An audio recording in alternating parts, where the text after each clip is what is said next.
in need of mental resurrection. Therefore, they will be resurrected first. We believe in the resurrection of the dead, but not physically dead. When you stop breathing in your heart, That's right. That's right. This is how we starting it off right here, the Remix Morning Show. Welcome out with that boom bap breakfast. This right here is our 1 year anniversary for the Remix Morning Show. In case you didn't know, let me introduce you. First, I go by the name of the Ear Doctor, and today we have Dr. Jared Jackie Lukman, Burn It Down, Kim Brad, and Kamal K. Franklin.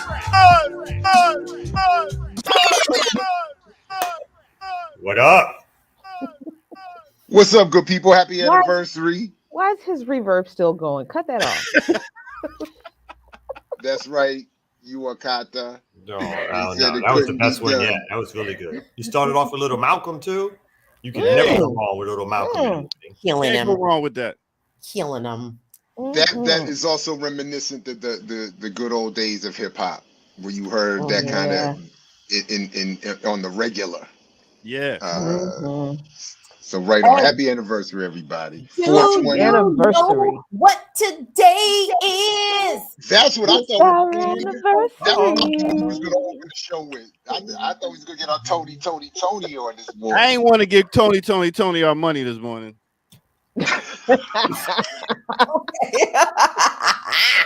Good point.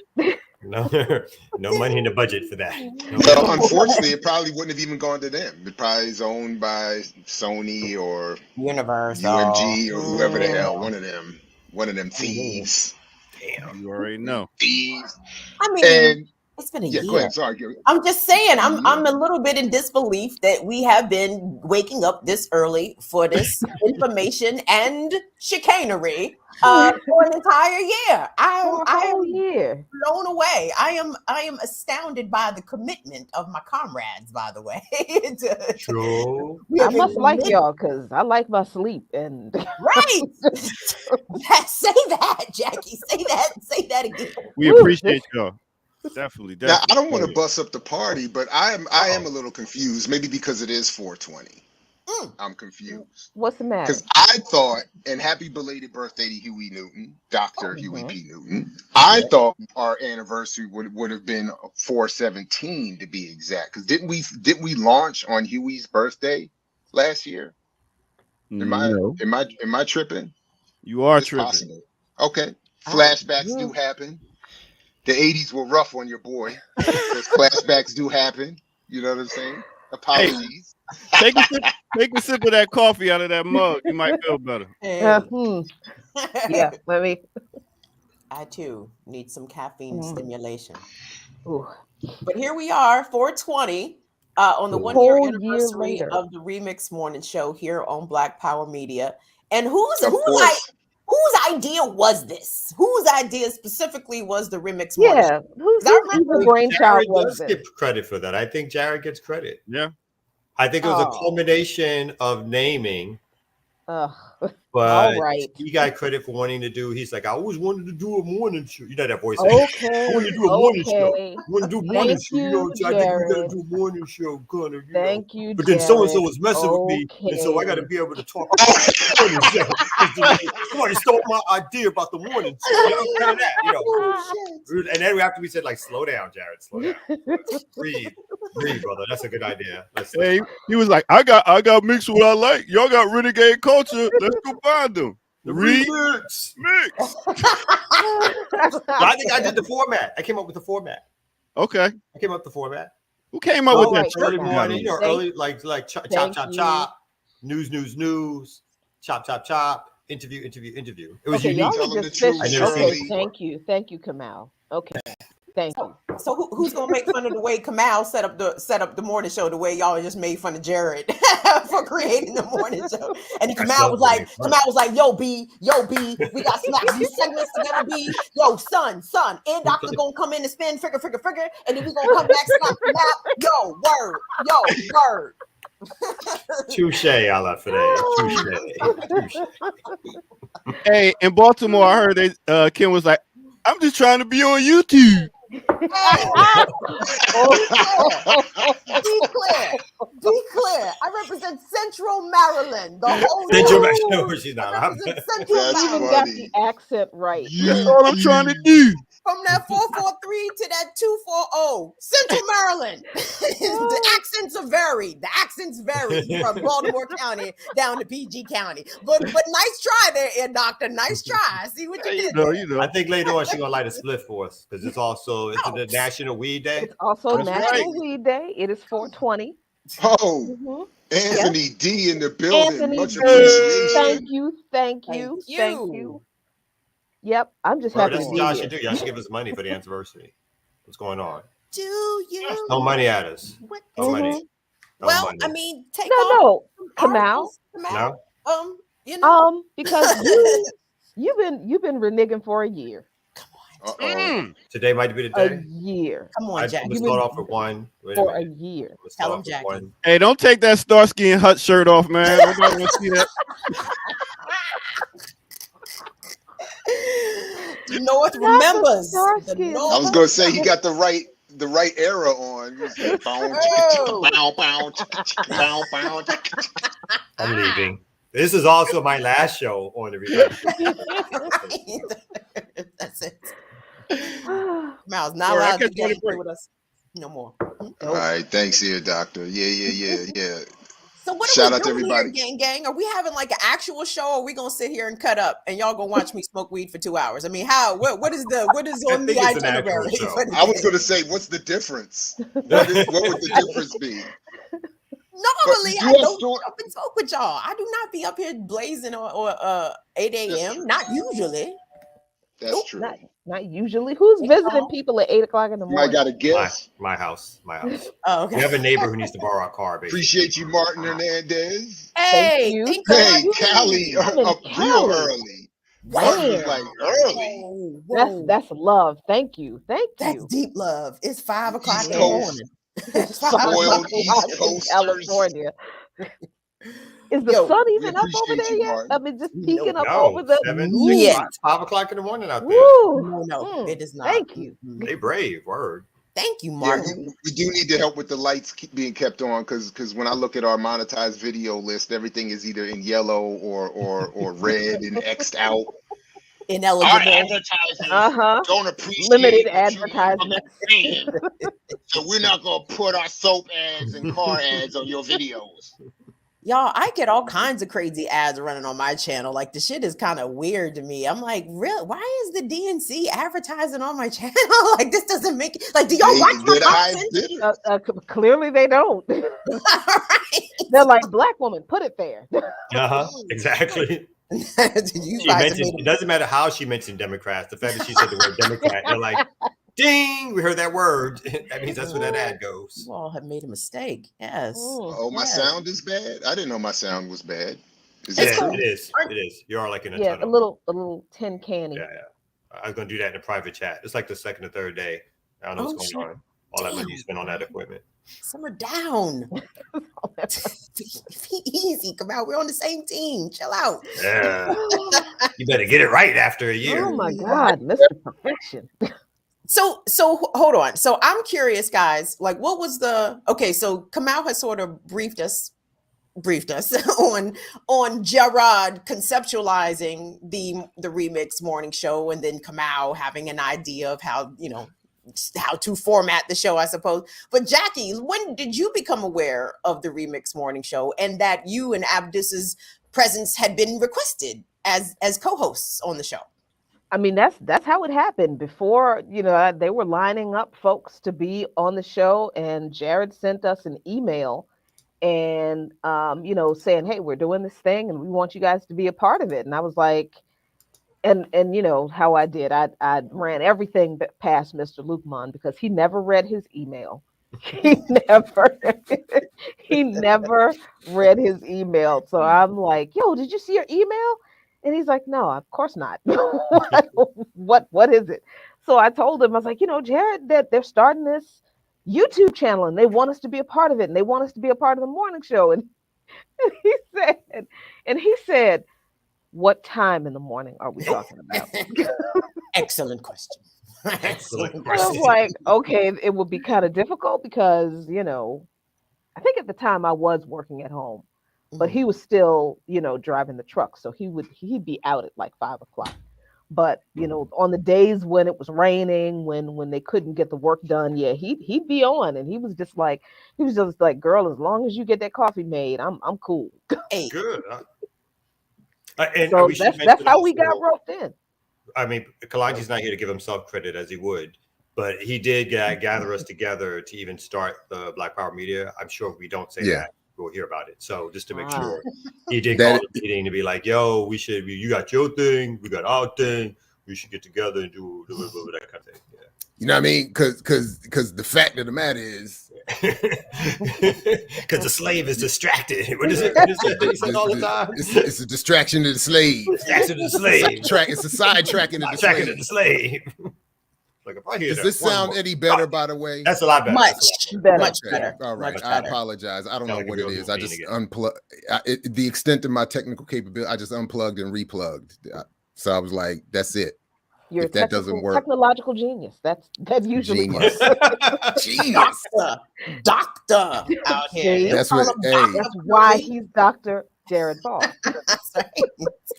Well, one day I'm gonna share. No, go ahead, Kim. Go ahead. Oh no, I was just gonna say, I was gonna share with them, Jared, at least part of our conversation when you asked me to be part of the morning show, and this came days, maybe a week after white supremacist propagandist Tucker Carlson put me on blast to his ginormous audience, and there was a lot of shit happening that week. And I remember when you and I talked, and you told me about the morning show, and you told me who I was going to be on it. I'm like, but Gerard, you're a doctor. Kamal's an attorney. Kalanji and Jacqueline are longtime organizers. I do none of these things. Like, how is it that you see me as part of this? And Jared, I don't remember what you said verbatim, but I think paraphrasing, basically, you were like, well, because we need more regular niggas. You know what I'm saying? Like, there's nothing wrong. There's nothing wrong with the regular nigga take. And I appreciated that. So that was a big one for one. Jackie being part of it. I was like, ooh, Jackie Lukemon's doing it. Okay. I know. It was like Kim. Yeah. But I appreciate that. That's definitely a Kim paraphrase. I almost am sure that was not verbatim. But if anything, the way I remember it was, we wanted everybody to be represented and included, but it was also that we recognize your skill set. I mean, so the titles aside, I mean, it was everybody has seen your show. We've seen your work with the Real News. I will give them credit for at least introducing you to me, and then your own show. So we knew what was what. And then if you're gonna get in trouble with Tucker, I was like, I mean, she's definitely got to be on the team then. Like, do get it out. Just we on the right side of the barricades. That's it. Yeah, exactly. So it's like, it was natural. Yes. But speaking of being natural and speaking of musically swinging on the establishment, the Ear Doctor is back behind, ready to jump back on with the. And speaking of irregular background. Oh wow. Back in the building. Hey, why everybody face like that? Happy anniversary, everybody. One more time. I'm excited. You know what I'm saying? Remix Morning. So we're gonna go ahead and get into our first break right about now. I was so busy watching y'all that I forgot to get my music together. But let's do go your ahead job and here. Do your right job. here, right there. It's the remix.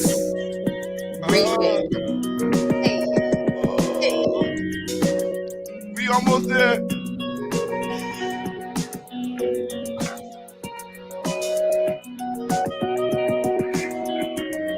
All right. Welcome out once again to our 1 year anniversary remix morning show. I go by the name of the Ear Doctor, and let me let you know that there is a like button down there. I hope that y'all push by now. Also, if you haven't subscribed yet, go ahead and subscribe. Go ahead and share this. Let everybody know where to come get this Boom Bap breakfast, and where to come to a channel where you can actually get some real deal news, hip hop, music, all that. We got everything here, man. So what I want y'all to do also, Patreon members, if you're not a Patreon, go to patreon.com/Ear remixmoneyshowpodcast.com. Go to Black Power Media and drop some change in the bucket because we got to keep this train moving. All right. So since we are doing our anniversary show, I thought, hey, why not take it back to the past for maybe like a year ago. Let's go a year ago. A year ago, we did something that looks a little bit like this. Let's go. That's right. Good morning. Welcome to the remix. Shout out to Black Power Media. Look here, man. Just came in the door, kicking it in like, look, we know y'all here. We know y'all here. From the Palmer raids to the church committee to the NSA to Right the Fuck Now on social media to whoever's going here on the remix and for the police in the tradition of the people where I come from, I like to say fuck the police and their corporate sponsors. You know what I mean? Amen. You got to be somewhat of a real weirdo to sit around listening to other people's shit, their communications, tapping their phones, tapping their rooms. You a weird motherfucker. I just want to say that to you. And that's coming live from the remix. Anyway, it's a beautiful shout out day to Ricky Ryan. Happy 420. That's right. Happy 420. Happy 420. Yeah. Good God Almighty. I'm about to smoke me a drink. Yeah. He already got started. Yeah, I already know. Yeah. So no, go ahead. No. I was just gonna compliment you on your shirt. Jared looking came to the spot looking extra fly and shit. He dressed up. No. He dressed up. You know what I mean? Okay. The best edition of Africana Chic laid down by Dr. James Turner. I'm trying to do the best I can. But as I told you all there, it's all downhill from here. I started at the top.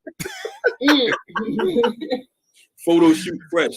I wanted to come out the box. I'm very excited about what we're doing here because as someone who consumes a lot of media, I wanted something better for my media diet. I don't see anything like what we're trying to do here happening.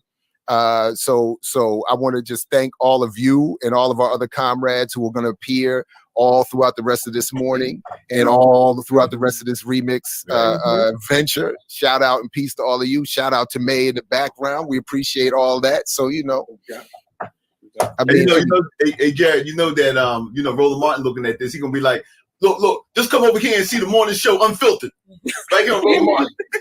Listen, he happily lets everybody know that his is the only. What's up, Kamal Franklin, the other partner in crime?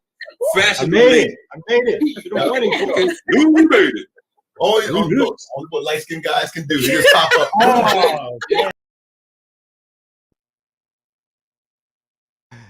Yes, sir. Once again, as we see Kamal always coming late, nothing has changed here. Still got the light skin jokes. So that's what it is. Let's go and take it back to our host. You know how we do. All right.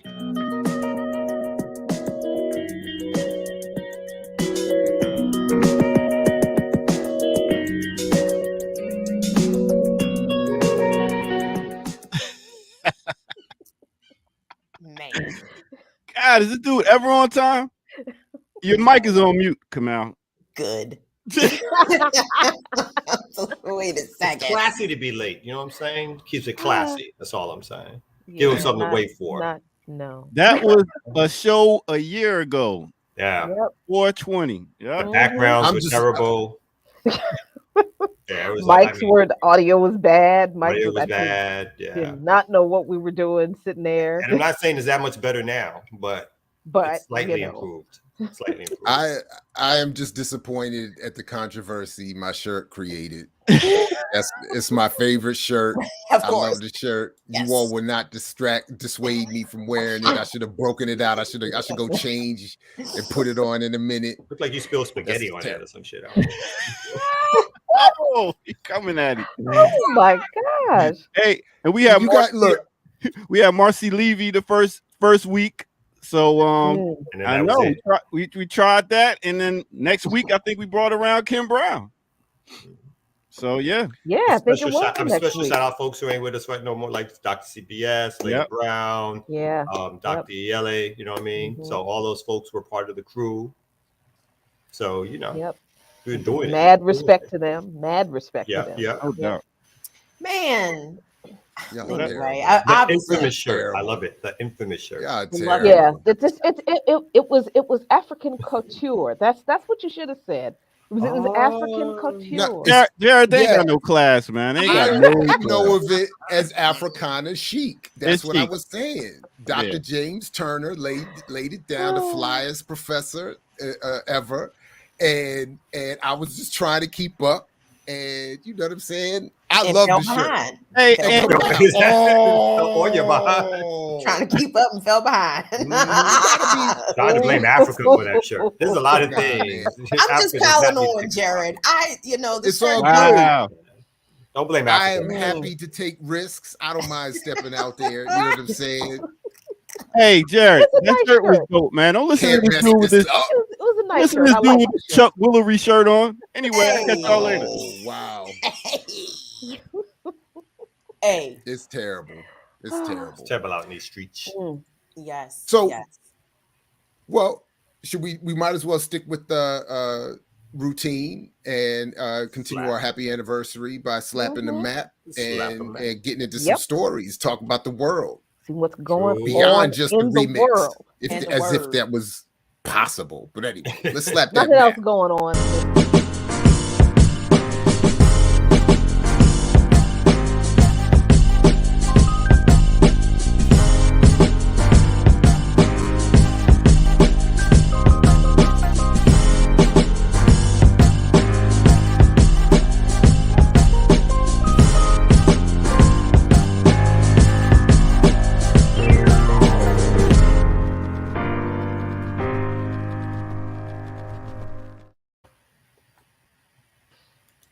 The chat is terrible, except for the Enoch Coalition. Appreciate you. Thank you. Thank you.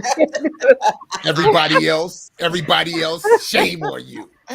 Shame. Bunch of haters. Tell them, Bunch of Jared. haters.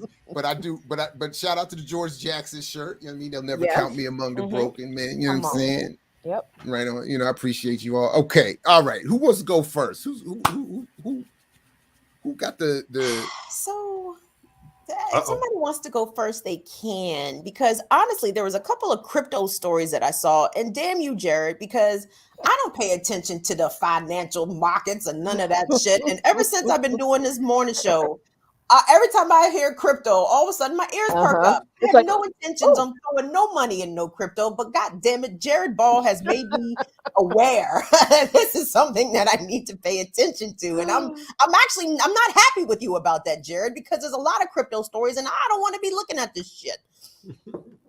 I apologize. No, now I get sent everything now, by the way.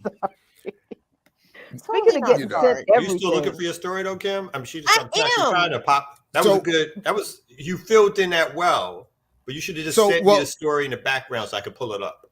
I know. I'm still looking for it though, because there was two stories. Because I saw a crypto story.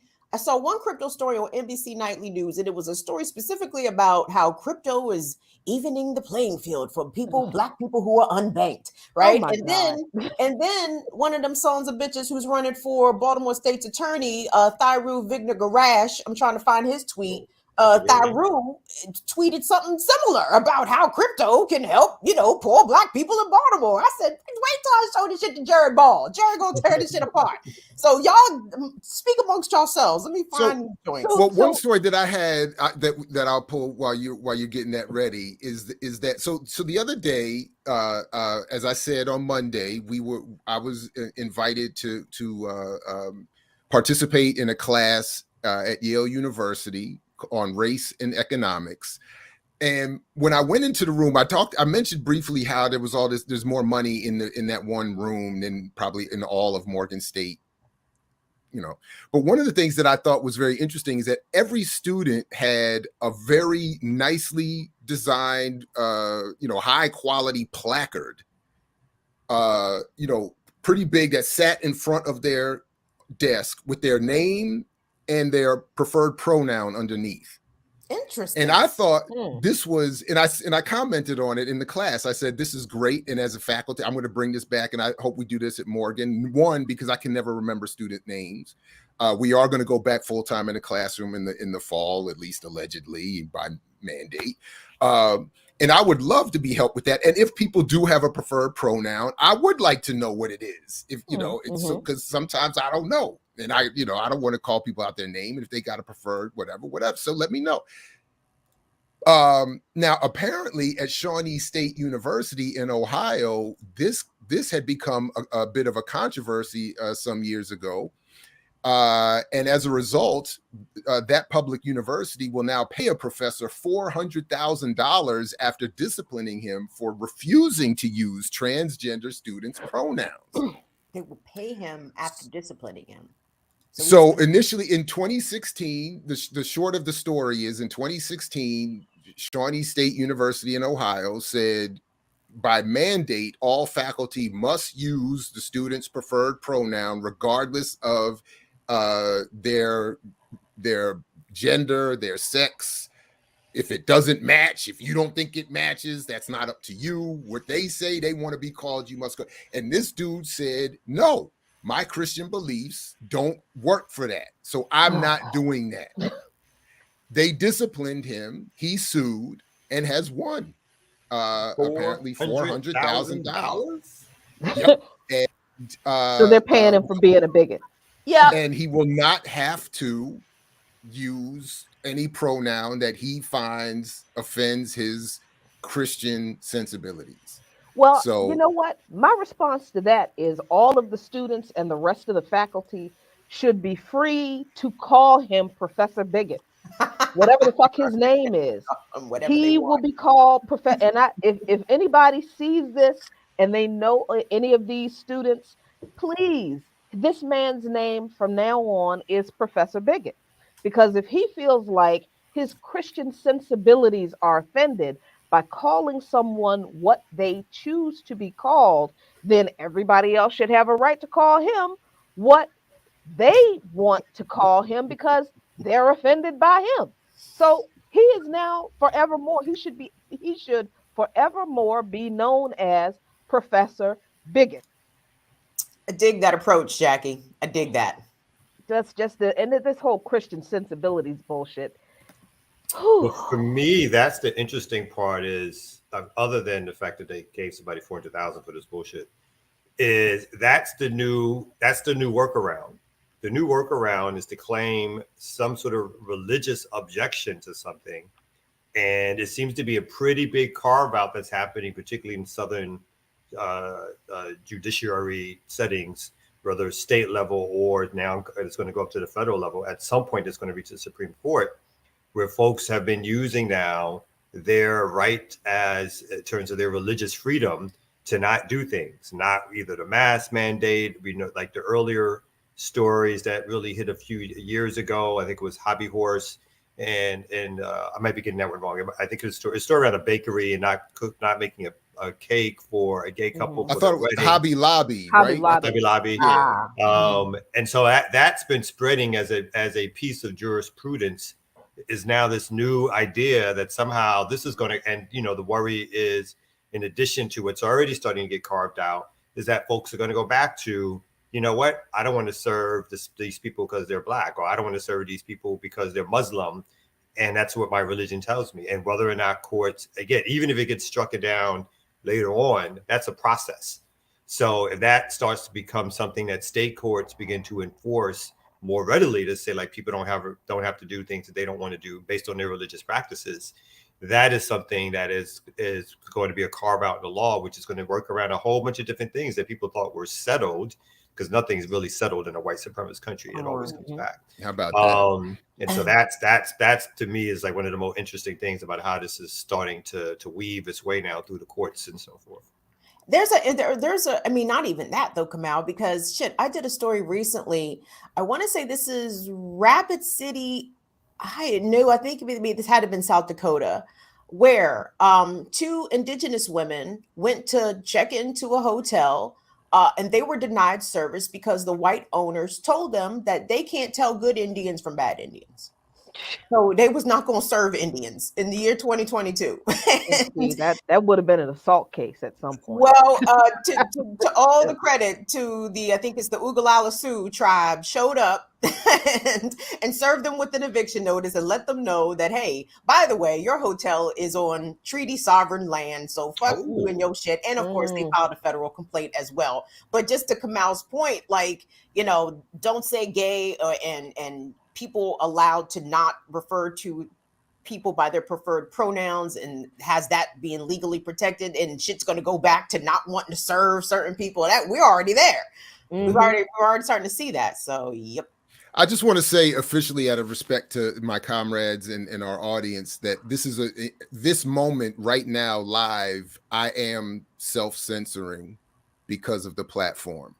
None of my most honest responses to any of these issues I am sharing because I don't want any repercussions for myself or us collectively. So I just want to be overt that I'm censoring myself because I just wonder what if, you know, my reaction, especially as a younger man, would have been if I showed up in a classroom and demanded that I be referred to in any way, and that professor not do it willfully. I just don't think my response to that would be seen as appropriate by today's standards or YouTube censors and ad regulators or even the law. And same thing with the Oglala people. Like I mean, you know, so if you can't, oh man, if you can't determine the good from the bad, I'll just, you know, my reaction would always just be, I'll help you out. And I, you know, yeah. You got a bad one right here. You got a bad one right here.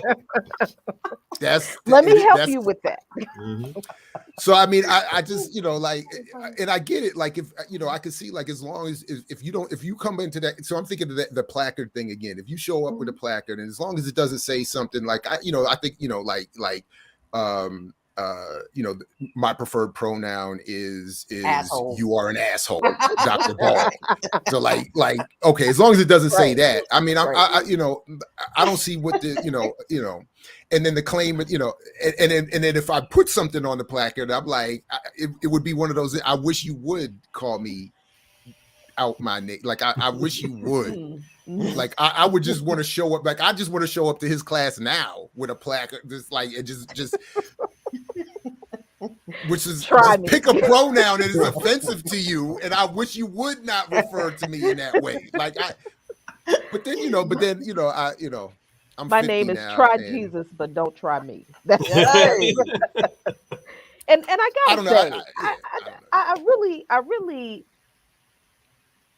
I'm glad that the Oglala Sioux showed up the way they did. That's organization. That is the benefit of organization and people power.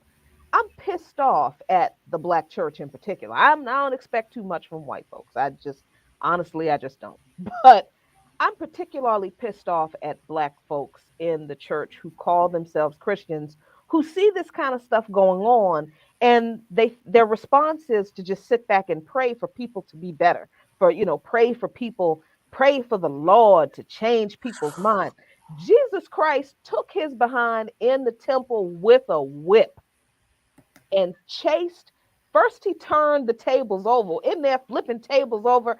And if people think he was in there politely saying, this is an offense, God is not pleased with this, let me remove these items from before you.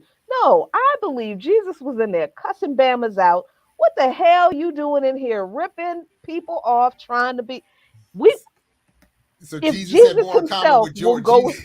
I mean, Jesus was Georgian. Yeah, if Jesus himself will go in the temple and wreck shop, what the hell is wrong with us?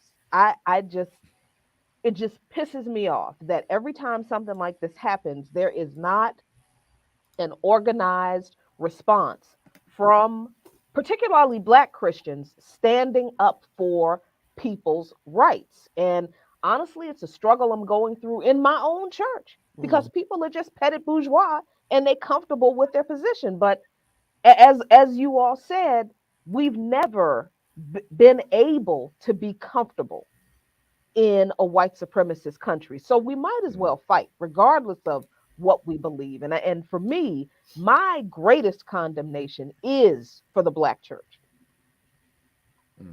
Wow. Right on. Okay. No I argument. know everybody's for me like, on well, that what do I say to that? Oh my God. No, nothing. I'm- Next story. I got Kim's story pulled up. Well, ready to there's go. one. So, you do you guys want to see the tweet first? I found the NBC nightly news, and again, because these mainstream news shows are so widely consumed, that's part of the reason why I like for us to sort of pick them apart. Yes. So let me drop that link in there for you, Jarrod. Y'all tap dance a couple more minutes. Let me work on this. But we can talk about thyroid. I'm sorry, but go ahead, Jared. No, go ahead. I was just gonna, I was the only segue I was going to add is a segue that and I have this here ready. Did you want to? Are we playing? You want us to play the video? So I'm trying to figure out where the video starts. I want to say it starts at 16:04. Hold on. 16. Oh, right. I thought it said 2 minutes. It's 20 minutes. So yeah. Yes, anyway, sir. Cranking up to like 16:10. Take it up to 16:10. This was Tom Yamas filling in for Lester Holt on NBC Nightly News, and this was the night of April 15th. And I watched this live, and I said, "God damn, Jared Ball!"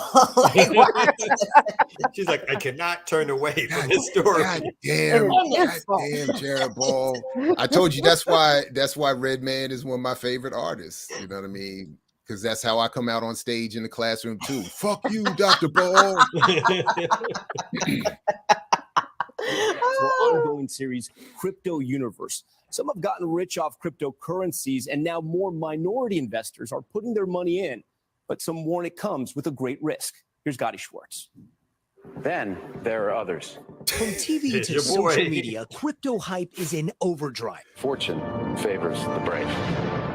And beyond the celebrities and influencers, some of the biggest groups buying in are marginalized communities. Is this a new avenue for Black wealth?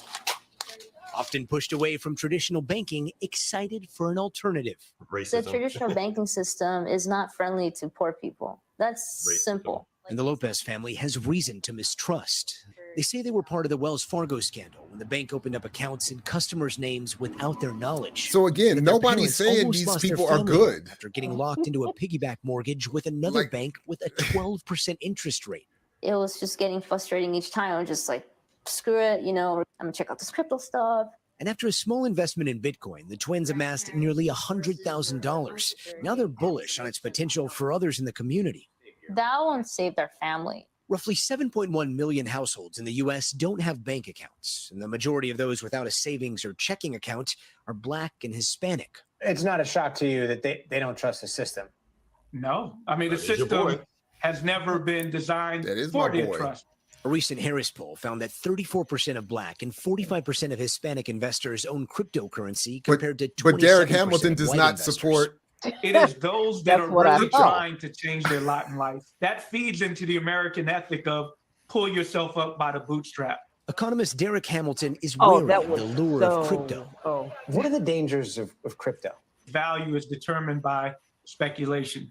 At the end of the day, it is pretty much a casino. It's not backed by anything. They included that. Hamilton fears that if the bottom falls out in a loosely regulated space, it is marginalized communities that'll be left holding the bag. But for many like the Lopez twins, My parents trusted the banks, so now you have this new generation coming in where it's just like they don't trust. But this is how this is perfect for commercial media. They see them as the cause of all these crises. We're gonna balance of the expert financial bubble, with people who won the lottery. of the housing bubble and such, and it still feels the effects today. Gotti Schwartz, NBC News, Los Angeles. Oh, we thank Gotti for that. When we come back, we do not thank Gotti for that. We don't. We don't thank The first commercial after that is probably a Boo, crypto Gotti. commercial. It's paid a lot of money. Yeah, Boo Gotti for that. Again, to their credit, I mean, at least they had Hamilton in there. At least they but- included the whole quote. You know, his entire comments. Your thoughts, Gerard. Your thoughts. I mean, No, just that. I it's not- mean, it's- sorry, go ahead. Isn't it that easy? Can't I just invest $100 in Bitcoin and I'm gonna win $100,000? Isn't that how crypto works? That it is. I mean, I said the way I said it because it is like it would be like having the lottery winner coming around saying, "Why don't you go buy a winning ticket?" You know, like why aren't you smart like me? You didn't win the Powerball like I did. What's wrong with you? You lazy, backward, culturally decrepit, you know, financially illiterate. So, I mean, and that's essentially how the marketing has been put, and they conflate a lot there. So I mean, they're saying on the one hand, it's that same thing. Yes, the existing banking system is horrible. So just because this purports to be an alternative, it must be better. You know, and they leave out a lot of the details as to why one is bad and why one won't be a solution. And there's a lot, and I hate to give this outlet credit, but there was that January piece in Jacobin. Thank you, Tristan, very much. But that I do intend to bring back up at some other point. That really is it's a very strong overview of a lot of the problems with crypto that are not being addressed in segments like that, including the consolidation, the exchange, the exchanges as consolidated central banking, replacements, essentially. The all of it, where the speculation, where the money is, where the fact that, like, for instance, and I'll stop here, they don't explain how the twins actually made money, for instance, in this. Right. So to say I put in and then I made 100, well, what really happened? How much did you invest? When did you invest? And then when did you get out? Meaning that if you actually made US cash dollars on Bitcoin, then that means you sold them at a higher rate than you bought in at, meaning that other people coming in, the greater fool theory, coming in behind you, paying more, that's who provided you the wealth. So so the suckers behind you made you a little bit of money. Not the least of which is $100,000 is okay, but I mean, it's $100,000 is, I mean, that, you know, that might hold them over for a couple of years. You know what I mean? Then they still got to go back to work and earn more money. Thank you for that super sticker. But I think the way it's sold is, you know, it's sold as if $100,000, I can get that all at once. You know, no investment for a working class or poor person can beat that. And so, you know, the primer is to get you to go look into it, put some money into it. And so, yeah, I mean, I found the problem with the story is that it was an incomplete story for me, because it almost, even as it talked about some of the negatives of crypto, I was left with the feeling from the way it was cut was that, hey, it's worth a shot. It's worth a chance. You know what I mean? It's a goofy professor with the afro. I got twins with $100,000. Right, exactly. Right. But then there's also the fact that the issue of the fraud of Wells Fargo committed against their family was not addressed. It's like they didn't even address the fact that Wells Fargo ripped their family off. And their answer was, hey, let's go make some money independently and let Wells Fargo off the hook. Wells Fargo, by the way, that was just found ripping Black folks off again. So, I mean, this kind of, you know, this is the typical capitalist individualistic response to systemic exploitation. It's like, if it's a celebration, we uplift these individuals who can rise above an exploitative criminal system, and the criminal system that exploits people gets completely forgotten in this happy story about these two plucky twins that, you know, what hit it big at the crypto casino. Oh God! But that, you know what? Just really quick. The funny thing to me also about that story, because you just said this, was, you know, they said they were part of the loss. They were part of the people who they opened up a legal account. You know, they didn't tell us where they got the money from to invest in the first place. If you're some plucky whatever. You know, I don't know how much money you guys sitting around. So the story could be like they got money because they sued the bank. They got 80,000 and made 20,000. You know, you don't know because they don't give you any details whatsoever around how much they invested. And so what was that rate of return? You know, Right. the thing that goes through people's mind is that, you know, like the lottery, like, oh, they probably put $50 on and boom, they made over 900,000 or something like that.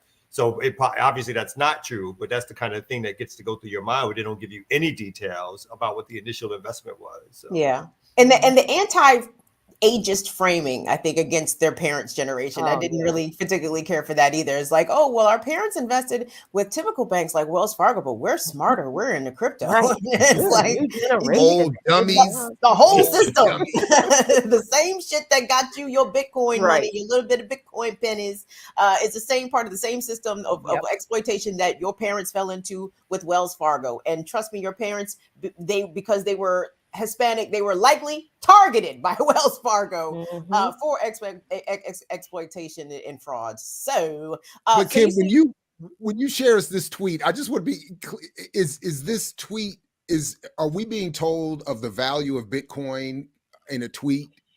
Retweeting a story in the Times talking about another scheme, a laundering scheme.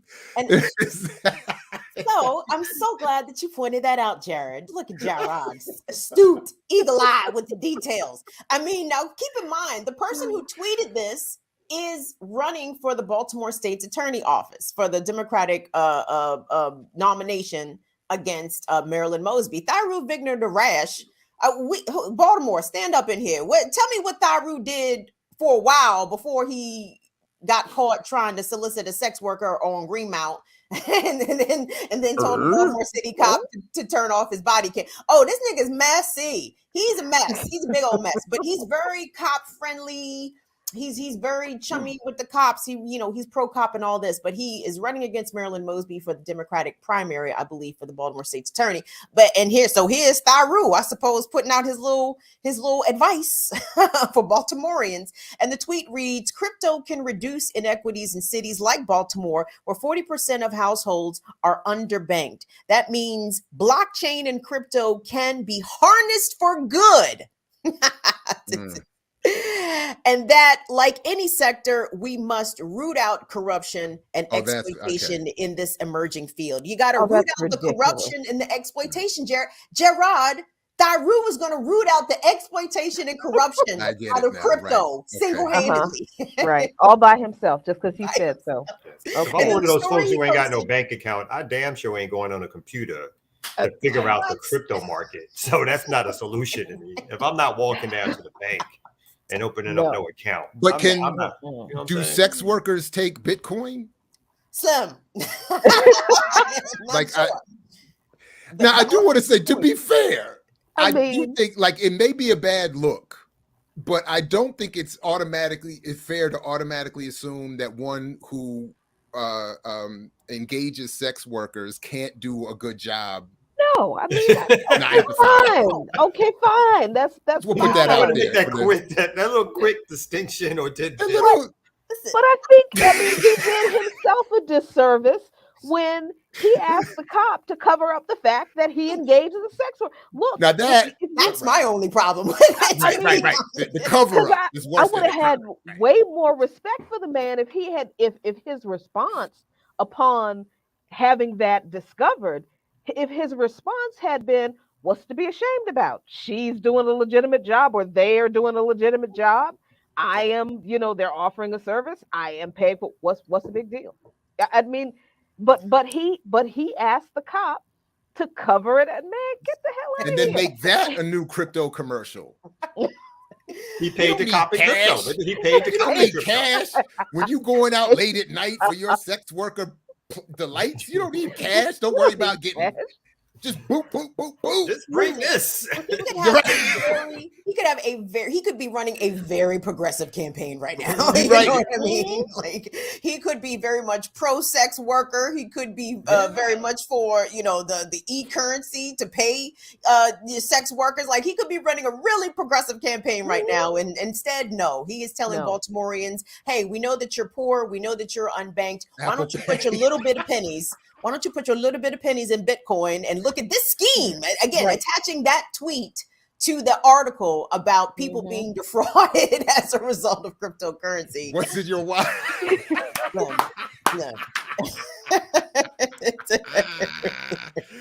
What's in your wallet? They prefer Apple Pay. I mean, and then the way I love the way these people who are all pro crypto, they use this word blockchain, but has anybody ever been able to actually define what blockchain is, how it works, and how it can be harnessed for good? No.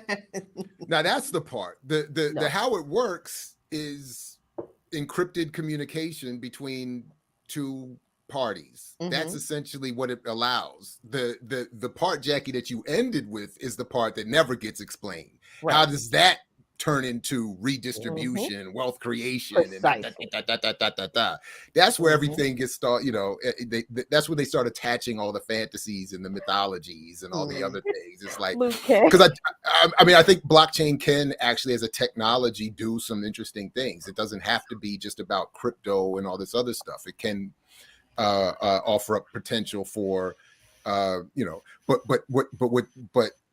but when they start saying put all of your information on it, put all your medical records on it, because it's encrypted and protected, and yet somehow also a public ledger. Right.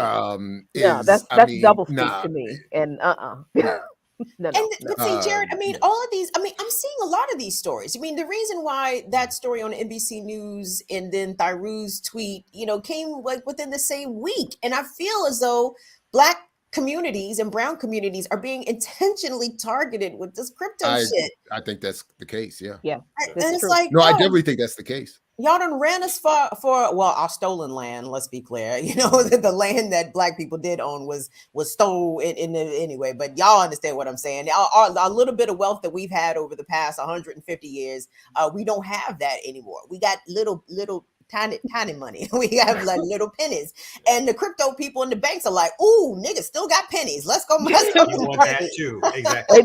We'll take that too, because it's a new way for the already existing elite to make more money, to expand the capital. The capital has to move. So it can't just sit. So you got to be able to get investments and speculation moving, and that means you got to get other people to get, and that's why you got to pay the Hill Harpers and everybody else to say buy your Satoshis, and you can and Spike Lee saying this is the revolution that we didn't have because of the old banking system. Like that's how you start to generate wealth, and then you see where all the wealth is going. To the big exchanges, to the already existing billionaires, and so on and so on and so on and so on and so on. But our endless font of wealth in producing good content, media, music, and spreading the love is our own audiologist, the Ear Doctor, who's back for another segment. I love it. It's a beautiful day. After I leave here today, I'm working with a big shout out to Holistic Stress Institute. I'm going to Mays High School to go talk about saying no to drugs, DJing for on 420. Are you going to be high when you do that? Yeah. I mean, well, you know, herb ain't a drug. Drugs are man-made tampered with stuff. Gotcha. So it's medicine. That's right. Okay. So that's going to be a beautiful thing. Later on today, I'll be joining Dr. Jared Ball at Morgan State to talk about hip hop. So it's a beautiful day. I've been to Spelman to talk about hip hop. I've taught hip hop class at elementary and high school level. So it's a beautiful day. Now you day. get to reach the highest of heights. You want me to come on too with you, Doctor? You want me to tag team it? When I tell everybody that Cardi B's on your top 5, they'll ask you to take several seats. Wow. Now sit by your phone. The rappers that died this year. Just to sit by your phone. Come out. Wait for us to text you to wait for I appreciate you not hitting the kids with anti-weed propaganda on 420, Ear Doctor. Thank you. Thank you. Oh yeah, nah. And also, I'm working with my old school Brown, Morris Brown. This summer, we're working on bringing a summer camp to teach kids how to do media, DJing, podcasting, and how to do gaming. Because they got a lot of tech companies move here to Atlanta, and they're looking for people to be in the gaming industry. They're giving out scholarships for sport, video games, and all that. So it's a lot of things we're working on here at BPM, man. So Let y'all know. Why do you forget sometimes to say Morris Brown? Sometimes it just comes natural. You start saying Brown, and you got to remember the Morris part. I mean, James Bond don't say James first. Oh, my bad. Oh, my bad. Anyway. Too bad. Anyway, let's get to this break. Mo Brown. Remix.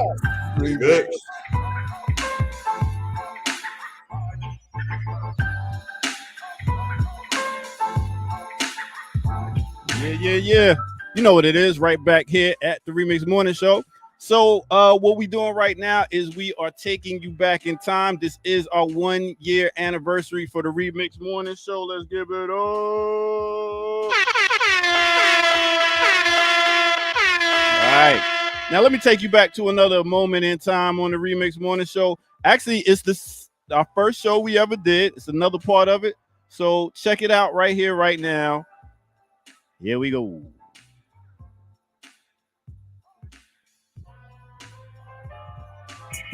Right on. Welcome back to the remix, everybody. That was hot, yeah, Dr. A. But I'm gonna have something to say about real football later on in the show. Oh, you talking about soccer?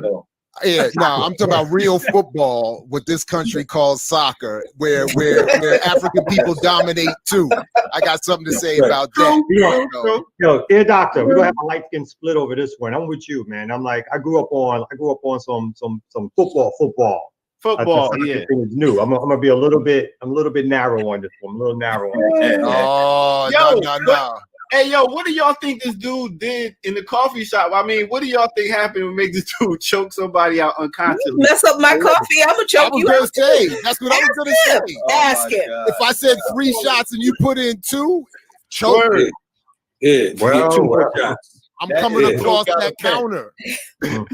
That's a choke out offense. You can't mess up coffee like that, and you're supposed to be a professional. No. In all seriousness, I don't know who the alleged victim is, but Alden Smith is a big dude, massive sack attack, and he has a track record of some issues too, and was on some of that drink earlier in his career too. So I don't know if that was at something. Maybe he had a little bit too much Irish in that coffee, a little bit too much Jamaican in that coffee or something. Well, yo, that was the sports. I'm gonna be back for the next break, so stay tuned. Remix, take it out from here, yo. Okay. Hey, look here, man. We go ahead, Kalonji, because I know we keeping it moving. We got it's all good. I was just gonna say I'm glad I wasn't the motherfucker making the coffee. He choked me. It'd have been a different goddamn response. Put your goddamn hands on me. Fuck your coffee. Anyway, 130 pounds talking all that trash. He Fight, Kalonji. Hey, I'm a bad motherfucker. I just look like this. Don't get it twisted.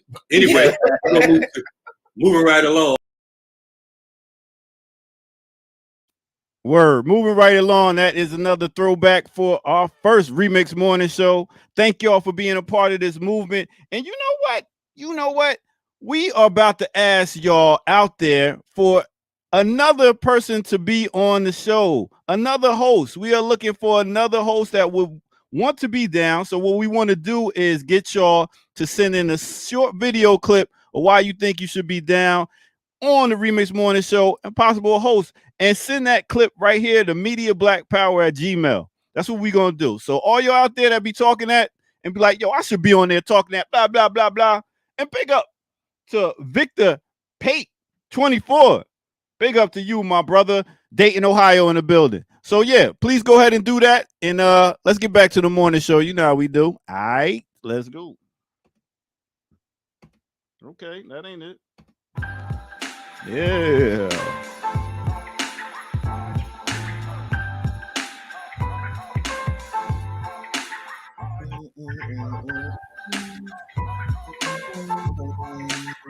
All right.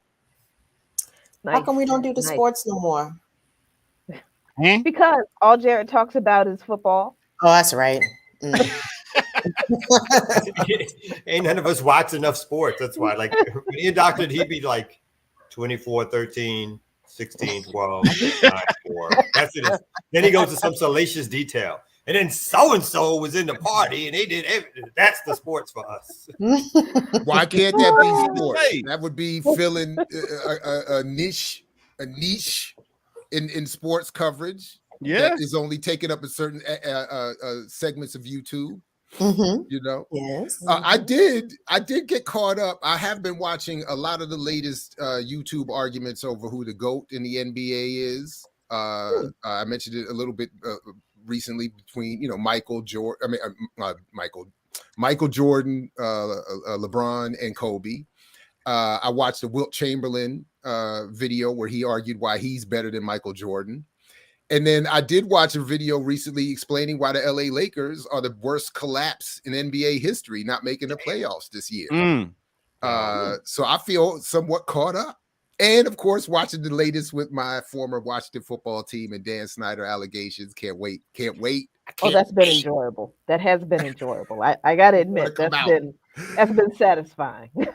I haven't seen so much speculation about a man getting fired in a long time, boy. I'm sorry, Kim. Go ahead. I mean, first of all, billionaires don't get fired, right? Because if this was the case, Dan Snyder should have been out as owner of the Washington football team decades ago, right? So just because this is the latest iteration of, this could be it, okay. Right. But he stole from them, though, Kim. That's the difference. He stole from his fellow billionaires. That's the difference. I know it. Franny. Most hopeful. Thank you, Franny. Hey, Franny France. Thank you, Franny France. That's so the kind. only positive reference to France on the channel. Ever. Hey, word. Only France we like. So that's your throwback for the day. I'll catch y'all next break. Peace. Peace. This is it, Doctor. Hey, can I start us off with the first story on this segment? This is a legit. Well, actually, this is a way for me to get some information. I'm hoping y'all know more about this cat. I'm sure y'all do. So, I came across this tweet where Malcolm Nance has decided, and I think he was working as a correspondent for MSNBC or some mainstream news channel, and he was in Ukraine, and he decided that he would stop being a newscaster and that he would actually join the Ukrainian army, I assume. And so now he's posting pictures of himself dressed in military fatigues, obviously weapon in hand, and saying things like, "I'm done talking, join the Legion, stop Russia, Slava Ukraini." And what I do like is wait, come out. Yes. You got to provide some more context for this. For one, because I can barely read that. I don't know to whom you are referring, and I'm sure people who well, we're going to go into it. I'm going to ask folks about Malcolm Nance in a second. So let me just finish. I'm going to stop sharing the screen. Because I love one, and is the response by the particular person, the angry socialist, and they said, they used the Malcolm quote, "You bleed for white people, but when it comes time to seeing our own churches being bombed and little girls being murdered, you haven't got no blood." And that was from Malcolm X. So and part of what I wanted to know if folks had more information, Malcolm Nance is someone who I think pictures himself as a intelligence expert. He's made the rounds on shows, different news shows and talk shows for years, sort of basically giving State Department talking points, but talking as an expert on intelligence and military operations. And I guess he was hired by MSNBC to go over and cover what was happening in the Ukraine. And some epiphany happened for him. So, and he's decided to join in the fight against Russia. And obviously it's making news for himself. And he's tweeting back things like that. So, but I know he has some history. And again, I'm going to shut up. I know he has some history in the intelligence department or field. At least he builds himself as someone who does. And so part of this was like, I wanted to find out more, talk more about who this dude is. Because now he's used as this sort of black pundit on intelligence matters who's now decided to go join the fight against Russia. Well, I just wanted to point out, because I saw the same thing, and I didn't know much about him, but Malcolm Wrightson Nance is an American author and media pundit. Because what I looked up first was on his Twitter page was that I saw the blue check, New York Times bestseller, and intelligence expert. So I was like, that said it all. But it's credited media, in 3 different ways. Right, exactly. He's a media pundit on topics related to terrorism, intelligence, insurgency, and foreign affairs. He's a former United States Navy senior chief petty officer specializing in naval cryptology. So my first thing, honestly, knowing a little bit about the Navy, my first thing was like I wanted to hate on him for not becoming a master chief, which I know would have been the target for somebody at that level, and he didn't quite get there. So I don't know what that means in terms of his inability to get there, despite all the time he would have put in the Navy. He's 61 years old, so I don't know how effective as a soldier he's going to be, despite the pictures of him all geared up and whatever. You still 61, my dude. So you know what I mean. And he getting inspiration from Herschel Walker, Jared. Don't hate on that. No man. question. Herschel out there giving everybody batteries, huh, Carrie? The whole black conservative, all 5 of them black conservatives got the whole batteries in their back, ready to go. Well, I tell you.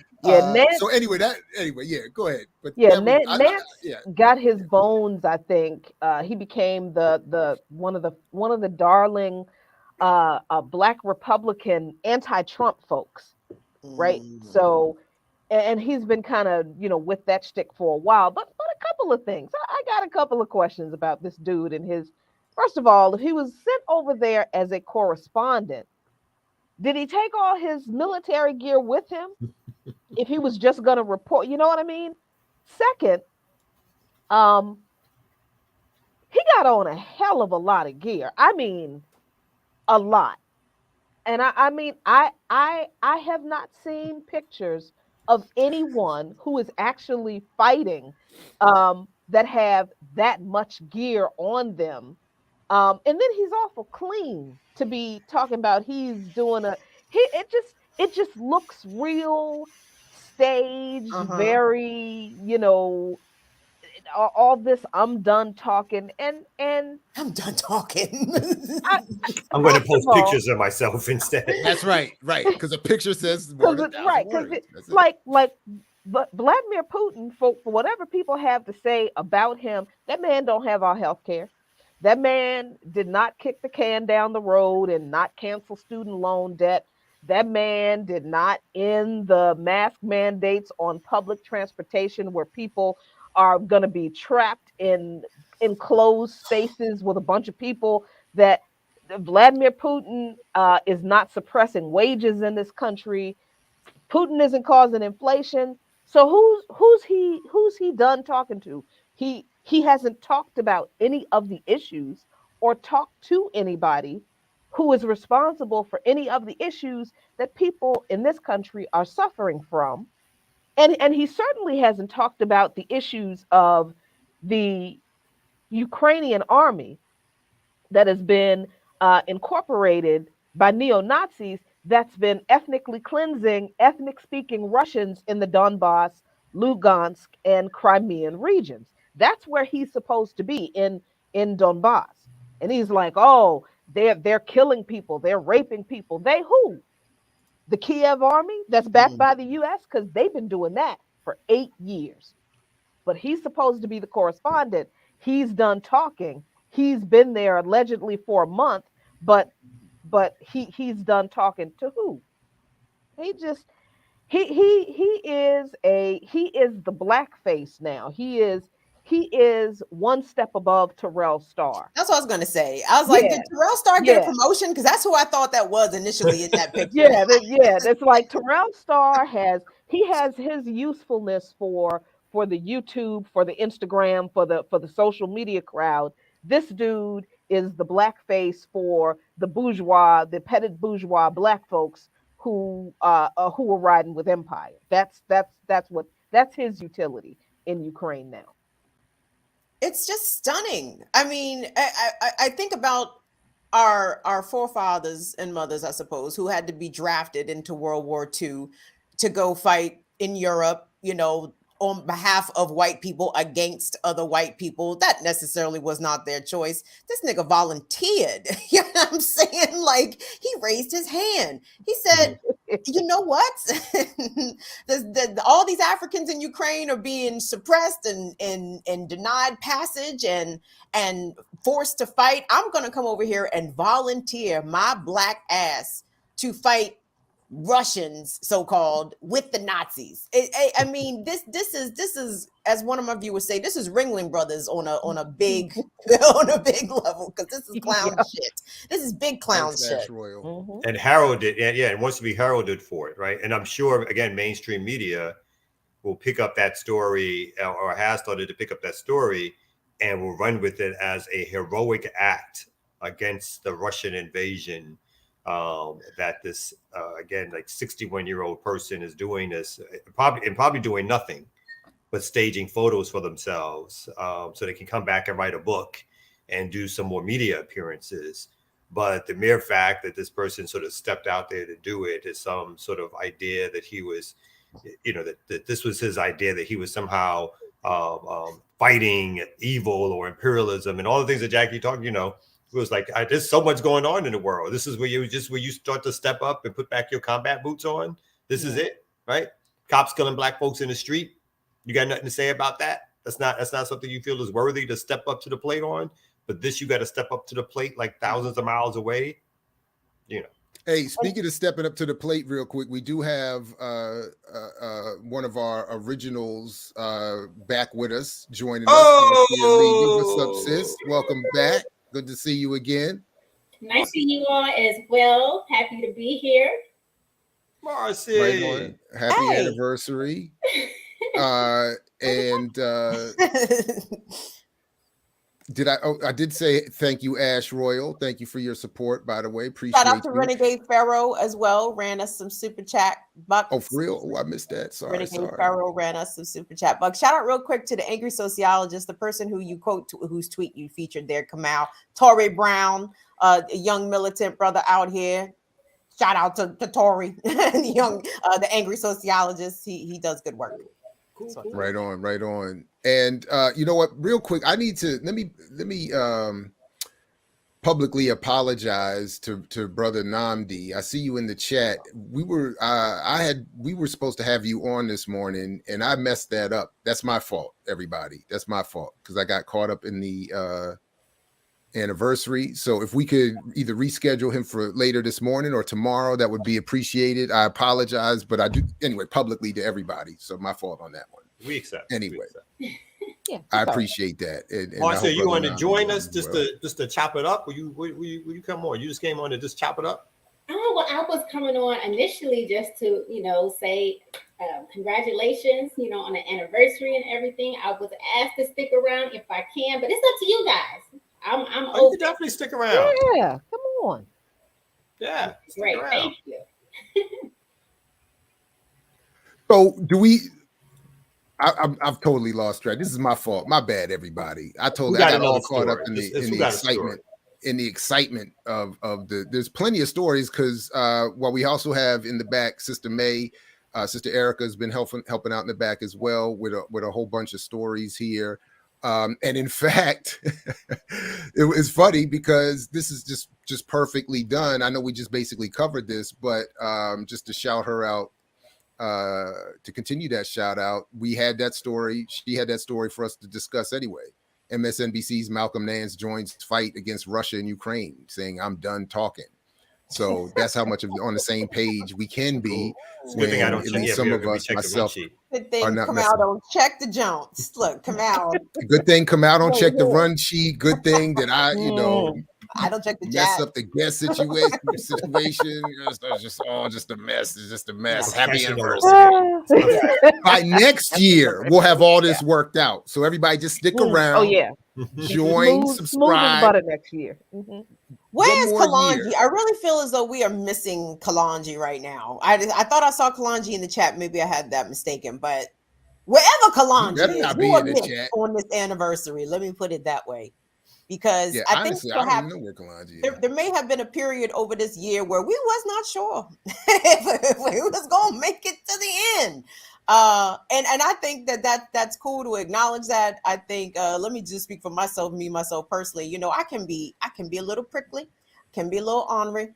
and sometimes my tone can be, inappropriate. But I will say that even though there have been some tiny, and I would definitely characterize them as small personality squabbles, we were able to adult the situation very well and talk through them and still be able to come together every week, multiple days a week to inform and enjoy the news as best as we can, I suppose, with our audience.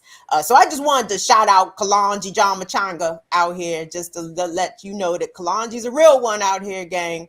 And I know that we had beefed a couple times, but because we grown and we two real niggas, to be perfectly honest, that shit is all good. And here we are, year 1 going into year 2. That should be our next kind of either Patreon thing. Should be all the squabbles that happened on air. You knew, can't talk about everything, but you can tell right there, folks. Remember the big COVID fight? Oh my stiff. Kaji was like, but the best part, even though it's captured in some kind of form in one of the promos for the remix, the best part I think was not captured, because Kalonji actually, as he does in the promo, stood up on the camera with yeah. And it was that we did need that. I think we should do that. We need, I don't know, that's a heavy editing job though. I don't know. We put Ear Doctor on super overtime for that though. It was a lot of them. But I think to Kim's point though, I mean, we have there are just a lot of powerful energies and a lot of strength, a lot of strong opinions represented in this collective. So it's expected that there's going to be some bumps in the road. And I think that's just the par for the course for any family, any organization, etc. But the point is to work through it and keep moving. And I think we've done very well with that. So I'm fully confident that by next year, not only will hopefully I have all my scheduling issues corrected. And again, my apologies to Brother Namdi, but all, any other roads that need easy paving will be paved over, everything be paved up. You know what I mean? And that actually, I don't like that. I don't like that because that suggests it's just paving over, and not dealing with like the roots will be re-energized and replant the seeds replanted to grow something that's a little bit better. There we go. There you go. Let's do all that. Yeah, I mean, I think we've done. I think it's been extraordinary to be able to watch adults struggle in a principled way. And that was like a big, that was really one of the things, not the only thing, but one of the things I so appreciated about Abdus, that dude could be, oh my God, he could be just intransigent sometimes when he would just hang on to shit. And I'd be like, nope, you're wrong, honey, you're wrong. But he'd get pissed off and then he'd calm down and he'd come back and say, okay, but why was I wrong though? so was it that bad? Why was I wrong? Should I not have said that? And because the big thing with him was the gender pronouns thing, and he was just like, I don't understand why these young kids always, trying to make people, old heads like me. I can't be remembering no gender pronouns. I'm gonna call you with with how you look. And I let him rant. And I said, but babe, your name is Abdushahid Lukman. That's not what your mama named you. You chose that name, or somebody chose it for you when when he was on. And it was like, at first, he was just like really just as prickly, Kim, and just after that show, just prickly. I don't understand why all these gender pronouns and these kids. Why can't we just call them? But you don't like it when people call you Mike, dude. And then it hit him, and he was just like, "Oh shit." Well, all he needed to do was get a job at a university. He could have won $400,000. He could have paid off being in transit. If people don't know, like, you know, we don't talk about this, like the feud me and Jackie have had over the last few months, just because of the tension between us. So just want to put that out there that's just, you know, we're settling that. We're not settling anything. See the tension? You see the tension? You see the tension? You see the tension? Can you stop sending me gifts, Kamal? Because it's not gonna work. Kamal is not gonna be happy until Abdus come to his bedside at midnight, like the ghost of Christmas past. Like, nigga, keep talking to my wife sideways. Nigga, keep flirting with my wife on YouTube. Abdus gonna roll up on your ass in the middle of the night. Kamal, you better stop. Or we have it on air where Get comes up from behind here and pop me in the back of the head or something. You know, when Kamal don't make it back from the next break, we have. Yeah, we know what. Yep, we know what happened. Spiritually stomped out. So you were just talking about the pronoun, and I just want to ask: am I the only one who still kind of don't have it? Like, do all you guys have the pronouns down pat? I wouldn't say I have it down pat. Sometimes I do forget to call people. Like people who identify as them, they. I do forget, but I mean, that's natural. I think the thing to do is just, you know, apologize and say, oh, you know, I'm sorry. I apologize. I'm trying to remember. And if you can, and just ask, you know, please remind me what you want to be called. I mean, that happens because I'm 55. I don't get enough sleep. I did a lot of weird things in my youth. My brain cells don't always connect.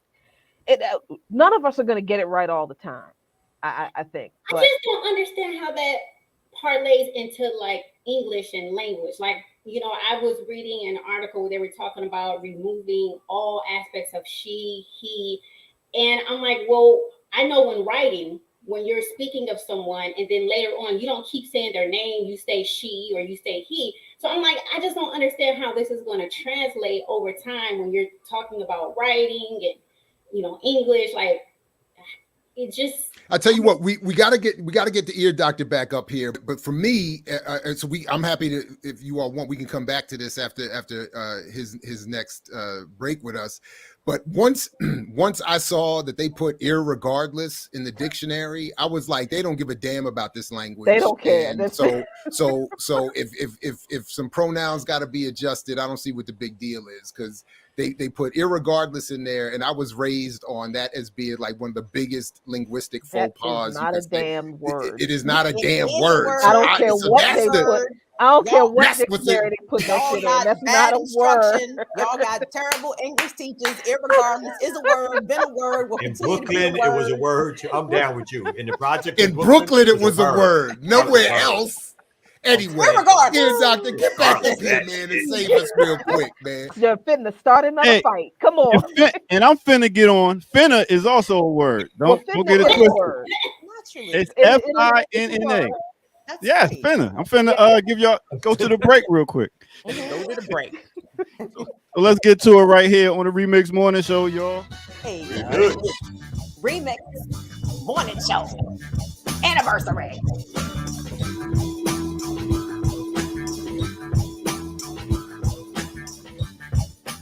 Yeah. Welcome out once again. This is Remix Morning Show. Thank y'all for tuning in. What we're going to do right now is take you to another flashback from the first show. That's right. That came out on 4/20 right here on the Remix Morning Show. Let's get to it right about here, right about now. All right. Check this one out. This is actually, I'll let you see it. We're going to be talking about, this time, we're going to talk about the top 5 funniest sitcoms. Now, I got my top 5. If I miss anything, make sure y'all put yours down in the comment section. So starting off with my number 1 top funny sitcom, I'm going to have to go with no other than Sanford and Son. Sanford and Son was hilarious. Red Fox, your boy Lamont with his Lamont Sanford Son dress shirts, and Grady and all them, yo, hilarious. Yo, another one of my favorite ones will have to be that goes up on the top there when you're talking about laughing like crazy. It has to be Martin Lawrence. Yo, this dude right here held it down for a minute, especially in the 90s. You got Tommy, who never had a goddamn job. You got Cole with his crazy dressing self with all them hats. and you got Pam and Gina. Like I was saying, Gina's been like the mom in every show, so that was dope. Then another one of my favorite ones will have to be no other than the Jamie Foxx show. The Jamie Foxx show was very funny. This dude was very, very much a great entertainer, from music to comedy to all of that. He's done it. You know what I'm saying? And Braxton, he played the perfect Negro. All right. So other than that, my other two I will have to go to real quick will have to be Everybody Hates Chris. Yo, this is the real black family right there. I could really relate to dumbass Terry Crews playing a father in this role right here, because you're talking about counting money. He was a money counter. And it was just a great show. My last one I'm gonna share with y'all of my top 5 will have to be no other than my boy Bernie Mac. The Bernie Mac show, hilarious. One of the funniest sitcoms. I love when he talks directly to the audience. That was one of the shows that did that and brought that whole flavor out. So those right there are my top 5. There it is. That was the first top 5 on the first Remix Morning Show. We're going to have a bunch more for y'all, so stay tuned. All right, let's get back to the Remix Morning Show, y'all.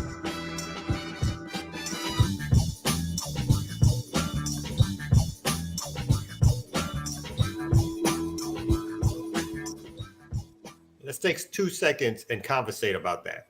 You know what I'm saying? What's happening? You know what I'm saying? That's you know what I'm saying? Top 5s have been argument starters since the beginning. Yeah. I don't see how the Jamie Foxx show makes it to the top 5. I don't either. Okay.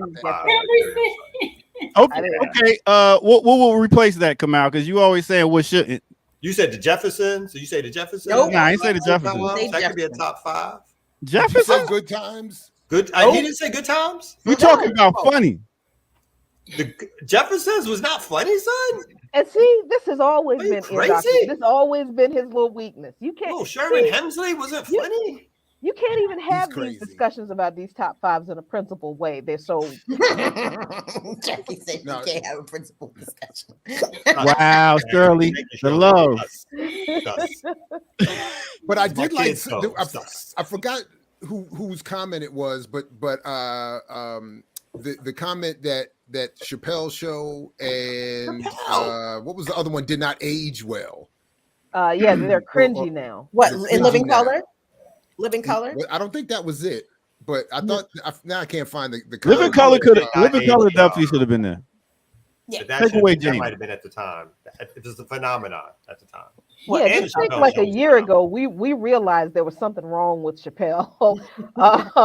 A year ago, like no, that crackhead joke business, that's suspect as hell. Even at the time, the crackhead one was a little disturbing, even for somebody who likes crazy comedy. Even for me, yeah, I was a little like, ooh, man.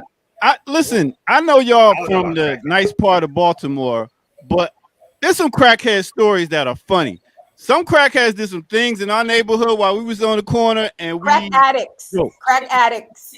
How about just addicts? Addicts. There we go. Look here. Look at here. You're killing me. It's funny on the block. It may not be funny for TV though. Something that's funny for the block is not. Oh, as we greet Erica, like Brady Bunch. I gotta say it. I gotta say it. You cannot disrespect the impact of that crack rock. That joint is amazing. So I have all respect to those who got stuck on it and suffered the consequences. And wait, are you giving a big up to crack? I'm not sure what's happening.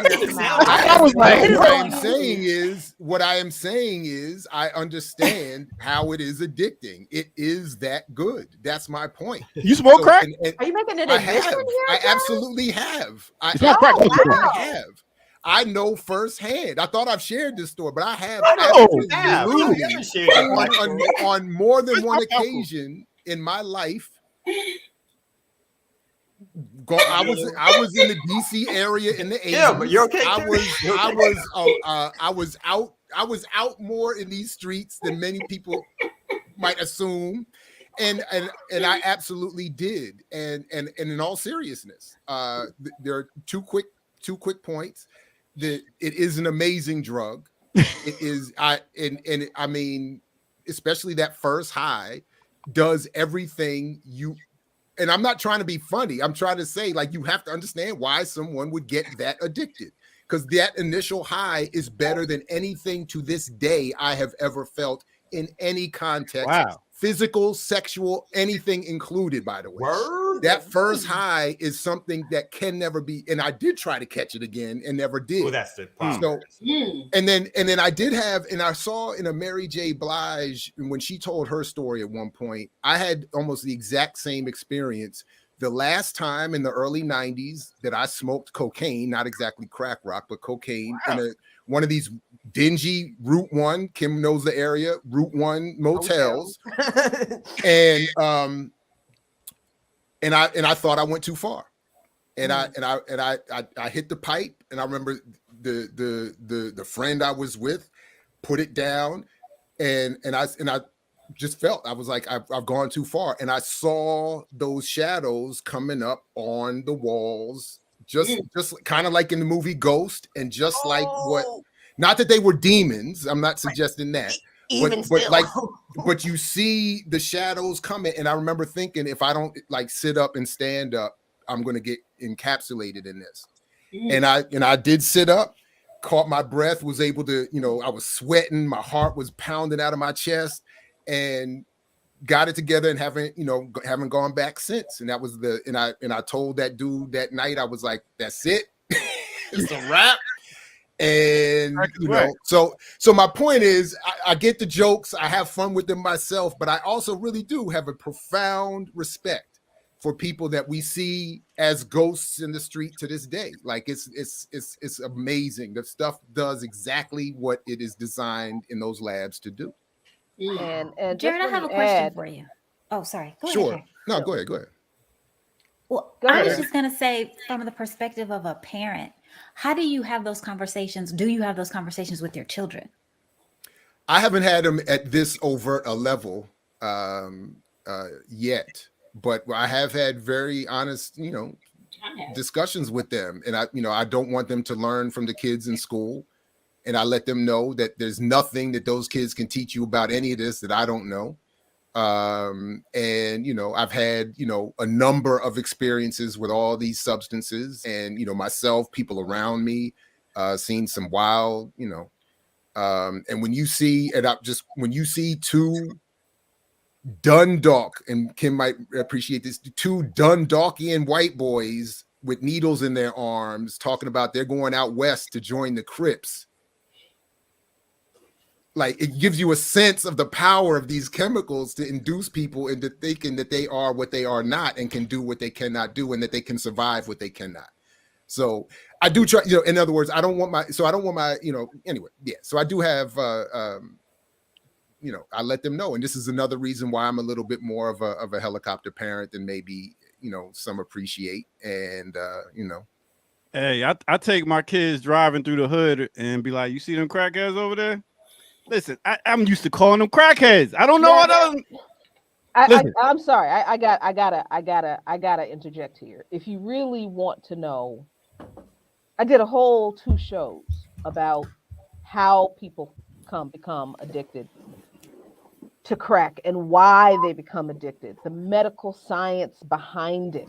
There is a very serious medical science behind it, because that was something my husband struggled with. So, I mean, if you really want to know why, yeah, you can watch those shows. Jared just told you very, very, very succinctly what I told you. What it took me 2 shows, nearly 3 hours to talk about. But so many of our people are struggling with addiction to a drug that they don't have the tools to overcome. And they're also struggling with mental health disorders. A lot of people are. At least 40 to 50% of people. Oh, Jacqueline? she's not even in the studio, so she's completely cut off. So we'll have to hopefully we'll ask her to come back. I mean, I won't even tell my kids still don't even know I burn trees. So That's what you think. Well, I don't they know. I don't necessarily share about all of my current, behaviors, but I do try to, like I do let people, I do, want my children to be very aware of. And on a similar level, we've done something akin to what you're talking about here, Doctor, where we take certain, circuitous routes where we got to go, and I showed them. Circuitous. Circuitous, like just taking a roundabout way, to get where we're going. And sometimes we go through certain neighborhoods, and I want them to appreciate that these are human beings who are suffering the intended consequences of this system. And then to Jackie's point, to the extent I understood her, when you start imposing these highly targeted and well-developed, tested and funded drugs on an already colonized, oppressed, and suffering community, I mean, it's a wrap. And that's why, in large part, it was done. This is part of as John Potash has in his great documentary, Drugs as Weapons Against Us. Kim has started the celebration already. It is 4:20, everybody. It's very, very, very heavy conversation matter. I need my own drugs right now to lighten the load of this very weighty quick, drug conversation. Marcia, what do you say to your kids about drugs? Oh, I talk to my kids about everything. And when I see someone like on the side of the road, like a homeless person, I don't know if they on crack or not, but you can, see that there's something that's off. So I, first of all, try to enlist compassion within my children. So first, I say, don't stare at people. First of all, I tell them don't stare at them.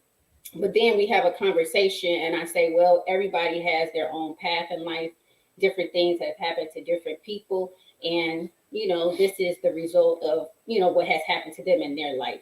So I do say that it's a mental illness and just something that they're struggling with, and that's basically it. So I just come from a place of compassion and just being aware, Yeah. Kamal? Can I just ask one thing? I just wanted to ask Jackie one question in regards to, is it the crackhead thing? Is it because it's disrespectful, or like, what is the issue with saying crackhead? Because and I apologize. My computer keeps it's shut off a couple of times. It's a pejorative. I mean, for me, it is a way that we dismiss or diminish people who are struggling with something that we're not. And I've always hated it, because I grew up in the neighborhood where when crack came on the scene, the whole neighborhood changed, and people I knew, people I went to school with, dope people, great people, were caught up, and nobody expected to become addicted, but I saw how people were thrown away by the system, and then I saw our people throw our people away, as if they were nothing, because they were struggling with something that they didn't know what it would do. They didn't have any control over. And then when people got addicted, they got no help other than to get thrown in jail. So, it's something that affected my family before I met Abdus, and he struggled with what is called a co-occurring disorders, bipolar disorder and substance abuse disorder. And he got diagnosed for the bipolar disorder too late, way too late, when he was 52, just a few years before he died. I mean, and we live in a system that does not provide our people with the help we need, mental health, medical health, nothing. And then the oppression, and I think this is the point that Jared was making, so instead of addressing the conditions that create the things that people succumb to, we attack the people who have succumbed. And to me, that's always been a messed up kind of take to it. Yeah. I also have, I think, a visceral reaction when I hear white people saying crackhead, as opposed, I don't like the term in general, but especially when I hear white people throwing it around, it feels like there's definitely a lack of humanity in that. Like they're definitely using it to be like those other people who are not humans and different in some way. Yeah, white people, but our people too. I mean, like Jackie said, like, I mean, I've shared with y'all, like I grew up in my formative years next to a very active, thriving, successful crack house, you know, and hey, if the police couldn't shut it down for the better part of a decade, I would definitely call that thriving, right? I mean, it was open for business for 8 straight years. And yes, crackhead to me is dehumanizing. Crack hoe, crack whore. It totally erases the pain, number one, that brought people to this addiction, and to the survival behaviors that people will resort to in order to feed this addiction. Like I agree. I'm very cringe on the term crackhead. Like it does something to me. I really it really bothers me, again, because I know a lot of people who are affected by crack and coke addiction. And I don't view them as crackheads. I view them as somebody who had a problem, you know, or who had a disease, and someone that was dealing with a period of suffering that I don't think should be diminished or dehumanized just by that pejorative, as Jackie said. Yeah. I want to you know what? I gotta say before I got it, because I do gotta run and do my job, Kamal, that you can't help me know. But you know who's I think I really blame for the way we trash on people who struggle with crack addiction? Spike Lee. Why Spike Lee? Why is Spike Lee more so than New Jack City? I blame them too, but the whole but particularly, which movie was that with I know you're talking about one Jungle Fever, yeah, with Samuel L. Jackson, and Halle Berry. Yes. Yeah, and I mean, Her best acting role and ever, but that's another discussion. just I thought you were talking about really, Samuel L. Those movies really did, but I think particularly Spike Lee kind of he added the emotional component, you know, to it's okay to dehumanize crack addicts, because look at how they act, look at how they treat their mama, you know, and it's just, yeah, I just. And Jackie, real quick, because isn't that, but Spike was a reflection of what was had already taken place. I mean, at least, you know, dealing, like, you know, in walking around when folks, you know, in where's I was from, you know, people were on crack, and you dodged and dive, or you like get away or whatever. People made jokes because they didn't have to deal with it, or they just kept it undercover. Or those folks were at times part of the community, and people would give money and keep it stepping, or give food and keep it stepping. But I just think that's a reflection of a community, people dealing with something that they feel they can't stop, they don't have any control over. They, you know, even within a community of outsiders, folks who are even more outsiders often get shit talked about them. Just because it makes those folks who are, you know, poor, whatever, easy or whatever. So I could see how an industry would want to back a film like that raises the issue in a you know, in a way that doesn't raise certain criticisms. And I will say, roles like, I'm not blaming Sam Jackson or Spike Lee per se for this, but I remember vividly that seeing even the addiction depicted as it was with Gator. Mm-hmm. Made me and others want to try it. What? I was around. Listen. I was around. There was a very brief time where I was around someone affiliated with the crowd that was around Len Bias when he died. Mm-hmm. And the aftermath of Len Bias's death due to a cocaine overdose was, we want that cocaine, because if it could kill him, it must be that good, and he just couldn't handle it. We want, so my point is, that's partially how the drug affects the mind state. It creates an illogic that people will follow. I felt it myself. He's soft. give me that. Let me get that, like don't waste the good stuff on somebody else is going to die from it. Let me get it.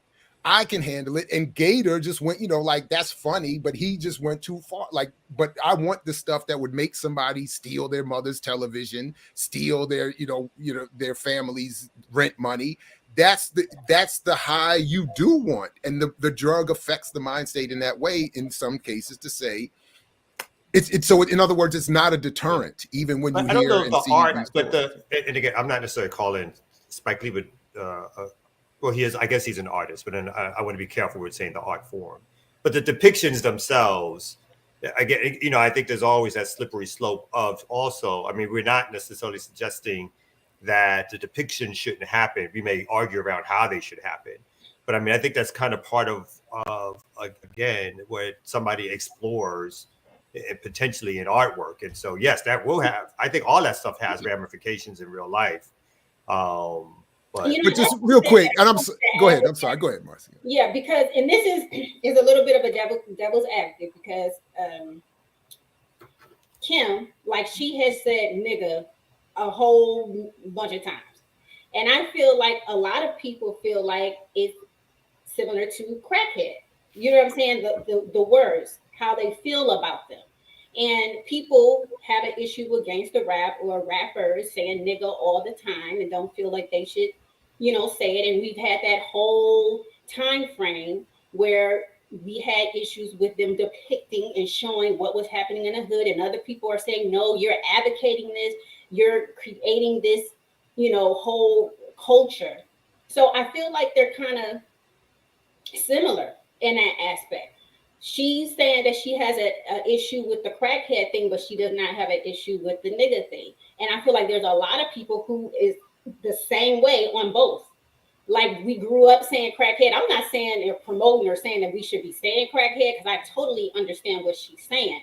But I don't feel like a lot of people was thinking about it. Just like when people say nigga, they're not thinking about it in the aspects of being respected or respecting Black people. And they're not thinking about it that far.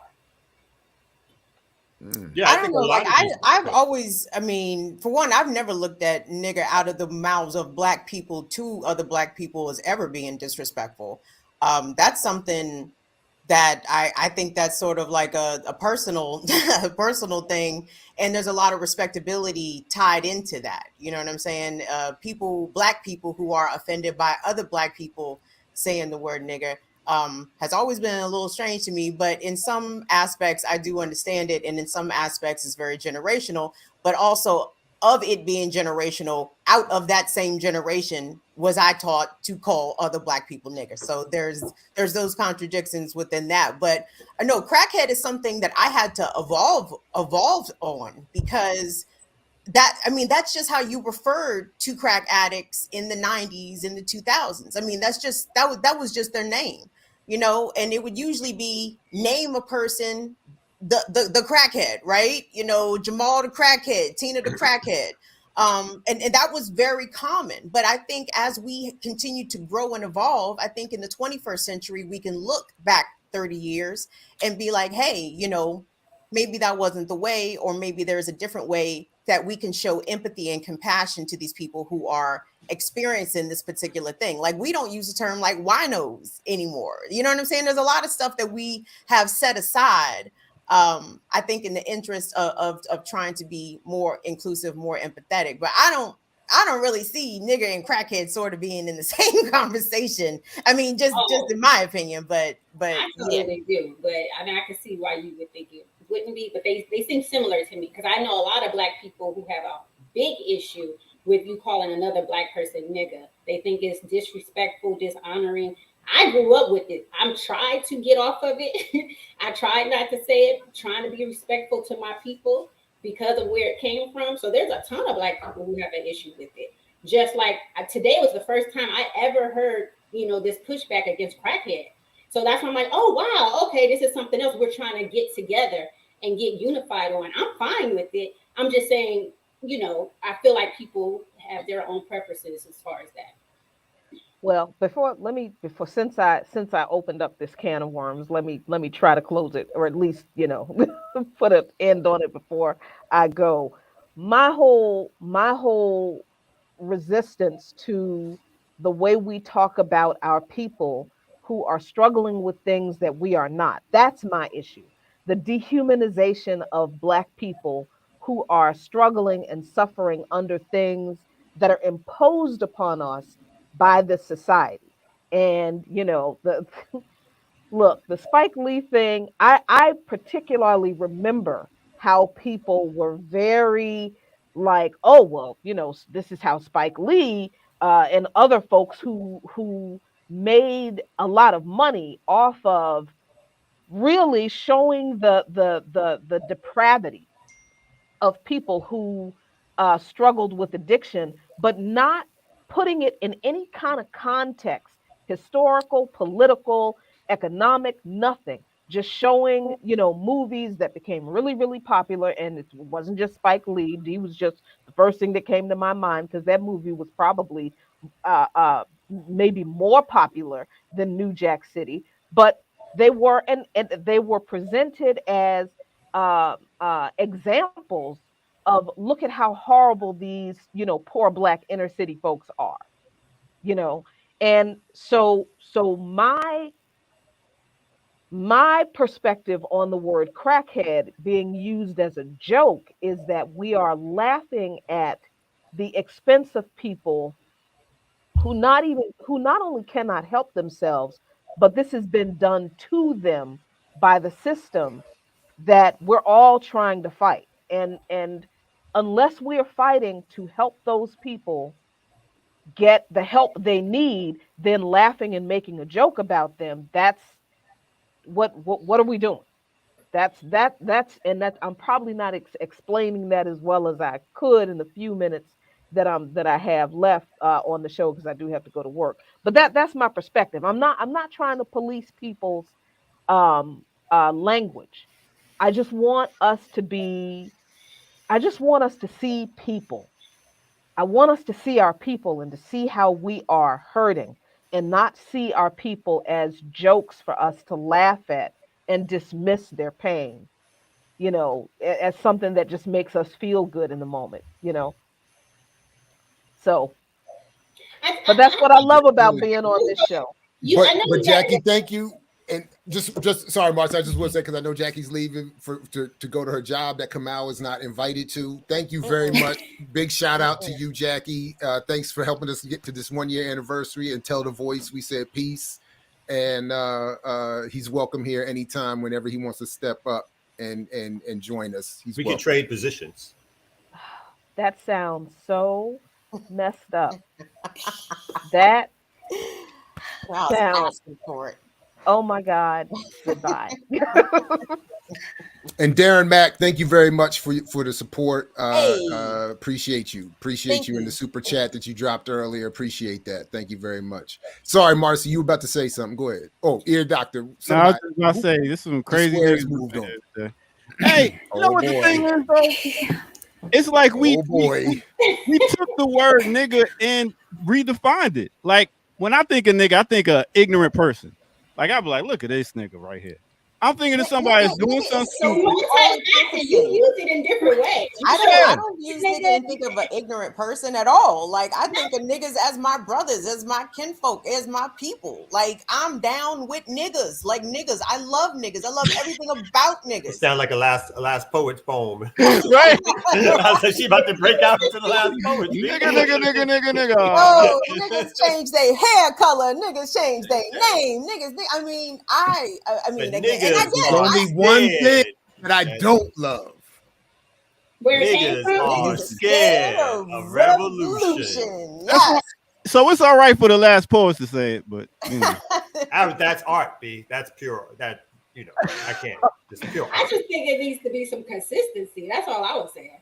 I'm just saying if we could say one, we could say the other. That's just my issue. But in with the things that she was saying, as far as caring for people, having empathy, Black people to me are the ones that's getting empathy the least. And I feel like when I listen to the elders and they're talking about how nigga bothers them and irritates them, they see it as a huge problem to the growth of Black people. I mean, it's a big thing. Like people who have had lectures about the word nigga. So I'm just saying, I feel like if anyone deserves attention, empathy, is Black people and where the word comes from, the history of it, all of that. But the thing You know to what me I'm about saying? the contradictions of the elders, like I've heard elders say these exact same things that you said. They're so offended by the word, and yet they themselves will use the word. Like, I have to kind of temper the words of Black boomers, you know, with a little bit of discretion here, because I know that they are the main ones. Are do as I say, not as I do. Like that's them. That's Black boomers all day. Okay. And they will say how offended they are by the niggas, but then they will also comment on the niggas standing on the corner. You know what I mean? So I know how I mean the word. I know that when I'm saying it out my mouth to other Black people, it is in a familial tone. It is meant to engender camaraderie. And I know that not every nigga is down for that, and that's cool. So you don't think that it dishonors our ancestors? Not at all. Okay. No, I don't. I really do not. I think that Black people in the 21st century who have conditioned themselves to allow white people to say the word nigger unchallenged, unchecked, unsmacked. That is the dishonoring of the ancestors. Don't let white people say the word in front of you in your company and let that shit go unchecked. It's a contradiction. If you can say it and it does not dishonor the ancestors, why can't white people say it? Because I'm saying it to my people. I'm not saying it in a word. I think it's a different context. Yeah. Yeah, it's in the context. It's a way different context. But on that note, we have reached halfway.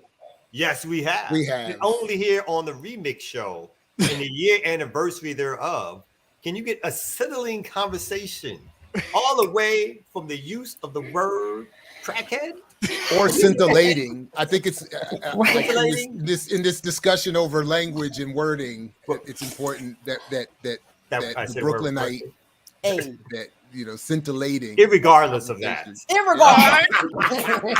As we continue to conversate. That's right. And we reached 250. And we want to leave a little time. Yes, we did. Yes, we did. And we want to leave a little time for the DJ to do his thing. Let's go. You weren't ready. We did the 250, son. That's why you no parting thoughts. No shout out. Big thanks to everybody. I was just trying to make sure we get the wrap up going. No, yeah, we need to wrap up. Marcy, but no mixer. Kim, to Jackie, to May in the background, to all the remixers, to Kalanji in the chat, but not on the screen for whatever reason. Let's do it in the chat. Where's Kalanji? And my deepest apologies to Brother Namdi. We're gonna have him back up soon come to get that interview in. So my apologies there. And again, happy anniversary to BPM and the Remix Morning. 1 year. We got 2 more minutes left. So Erica, tell us They're about yours. I thought they were yours. No, we gonna do You're supposed to be doing it. That was the fade This to is the the mix. problem with the Remix Show. One more year to get this right. Exactly. Do you not know an outro when you hear one? An outro that's meant for you to now DJ? How you gonna come back with a question, nigga? Because it's our anniversary. It's our anniversary. Come on, man.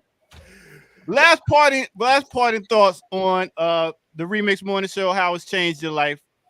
Bam, we'll start with Erica. Wow, how it's changed my life. Yeah.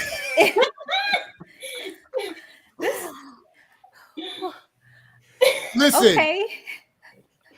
Get some merch.